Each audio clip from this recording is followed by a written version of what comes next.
L'avantage comparatif, là aussi, il s'inscrit par rapport à la théorie de Adam Smith. Adam Smith, dans La richesse des nations, théorise le commerce extérieur. Ce qui est intéressant, c'est qu'Adam Smith était fils de douanier et demi-frère de douanier, puisque son père, dans une union précédente, avait eu un fils qui était lui-même douanier.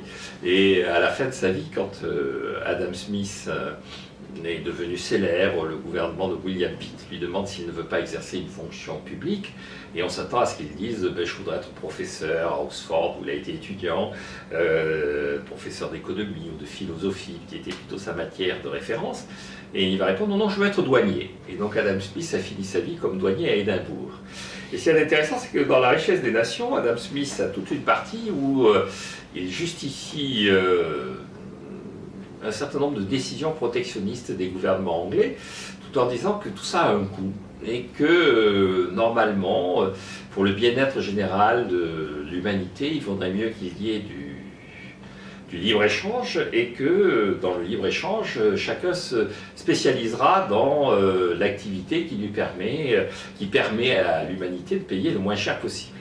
C'est ce qu'on appelle l'avantage absolu. Si ça coûte 100 de faire des draps, pour reprendre une matière première qui va être assez souvent, une matière produite qui va être assez souvent mise en avant, si ça coûte 100 de faire du drap en Angleterre et 120 en France, il faut faire le drap en Angleterre. Si ça coûte 100 de faire l'acier en Angleterre et 150 en France, ben, il faut faire l'acier en Angleterre. Et donc on va produire chaque bien dans l'endroit où ça coûte le moins cher. Et donc il y a un certain nombre de gens qui vont dire mais c'est bien joli tout ça, mais est-ce qu'il n'y a pas un risque que il y a un pays où, quoi qu'il arrive, ça coûte le moins cher par rapport à tous les autres pays? Est-ce qu'il ne va pas y avoir un pays où on va produire, dans mon exemple, et le drap et l'acier, avec comme conséquence qu'il y aura un pays où on produira tout, et puis tout autour des pays qui seront au chômage et qui iront acheter dans ce pays où on produit tout ce dont ils ont besoin. Avec comme interrogation, si on produit tout en Angleterre, avec quels moyens les Français, dans mon exemple, auront la capacité d'acheter l'acier et le drap anglais. Et donc Ricardo récupère la réflexion à ce stade-là. Et donc lui, il va dire, ce qui est important, c'est pas l'avantage absolu, c'est-à-dire c'est pas le fait que en Angleterre, ça coûte moins cher de produire du drap et ça coûte moins cher que de produire de l'acier qu'en France. Il va dire, en fait, l'important c'est, dans l'exemple drap-acier, lui, il prend drap et vin. Il prend drap et vin, il prend le Portugal et le Royaume-Uni.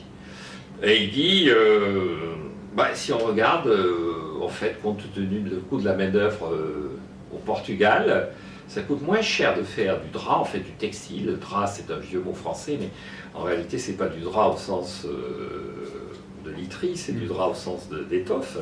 Et donc, il dit, ça coûte moins cher, compte tenu de la main-d'œuvre au Portugal, de le faire au Portugal, aussi bien que le vin. On pourrait penser qu'il est naturel que le vin coûte moins cher au Portugal, compte tenu des raisons climatiques et tout ça, mais compte tenu encore une fois du coût de la main-d'œuvre, la production de textile est aussi moins chère au Portugal. Et donc si on raisonnait, comme le dit Adam Smith, le Portugal ferait tout.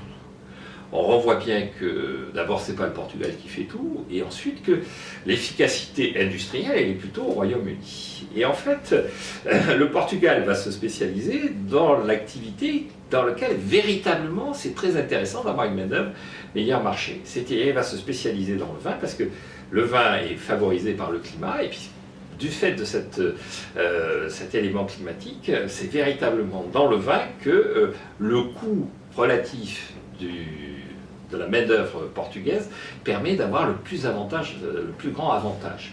Et donc en fait, ce qu'on va comparer, c'est au sein du Portugal, l'avantage que l'on va obtenir à faire plutôt du vin que plutôt du drap. Assez spontanément, dit-il, les producteurs portugais vont se dire vu ce qu'est la nature, il faut faire du vin, même si c'est moins cher que de faire de l'étoffe qu'en Angleterre. Nous, notre avantage, c'est de faire du vin. C'est-à-dire que les producteurs portugais vont comparer au Portugal le coût relatif de la main-d'œuvre telle qu'elle est appliquée dans la production de drap et dans la production de vin. Et donc il dit, l'enjeu, c'est pas ce qu'un pays est capable de faire, c'est au sein d'un pays ce qui revient le moins cher en termes de production secteur par secteur.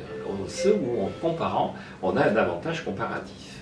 Ricardo est un grand défenseur du libre-échange et il a notamment participé au débat qui avait cours en Angleterre sur les Corn Laws. Alors, est-ce que vous pouvez nous rappeler ce que c'est? Oui, exactement. Oui, Ricardo est un grand défenseur du libre-échange et justement, il explique que quand on regarde cette spécialisation, cet avantage comparatif, donc il prend l'Angleterre et le Portugal parce que ce sont deux pays amis, mais en réalité, le véritable enjeu, c'est est-ce qu'il faut spécialiser l'Angleterre dans le drap, l'acier, l'industrie, et la France et les États-Unis dans l'agriculture, sachant que la France et les États-Unis sont les amis historiques du Royaume-Uni.